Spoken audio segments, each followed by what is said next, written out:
আপনি কথা বললে আপনার উকিলকে কথা বলতে দেয়া হবে না। আমার উকিলের দরকার নাই, আপনি হুকুম দিলে আমি তারে জিগাই সে চুপ থাকা কেন আদালতে সময় নষ্ট করতেছে।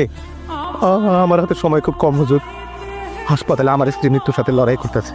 আমি এর বাপ কিনা সে কথা জিগামো না, আমার স্ত্রী তার মা কিনা তাও জিগামো না। কার বুকের দুধ খেয়ে সে মানুষ হইল, কার পিঠে চড়ে সে পাঠশালায় গেল, আমি কিছুই জিগাবো না। কেমনে জিগাই? কোনোদিন খোঁজ দিয়ে এসে দেখছে তারে শহরে রেখে লেখাপড়া করাইতে দুইটা মানুষ কতদিন না খায়া থাকছে? দুইটা মানুষ রাত দিন খাইটা একটা দুইটা করে টাকা কেমনে জমাইছে? তার পরীক্ষার ফিস দেওয়ার জন্য শরীরের রক্ত কেমনে বেচছে? তারে মানুষ করার জন্য না খায়া পেটে পাথর বাঁধছি, সেই বিচার চাই না। বিচার চাই না, তার জন্য গরুর দুধ বেচছি, হাঁস মুরগির ডিম বেচছি, তার জন্য স্ত্রীর শেষ সম্বল গয়না বেচছি। আমি এইসবের কোনো বিচার চাই না হুজুর। আমি চাই আমার ওই জমি, আমার আর কিছু নাই হুজুর। যা বেচা আমি আমার স্ত্রীর বাঁচাইতে পারি, সে ওই জমি আমার ধোকা দিয়ে লেখা দিছে। আমি মূর্খ মানুষ, সরল বিশ্বাসী টিপ দিতে।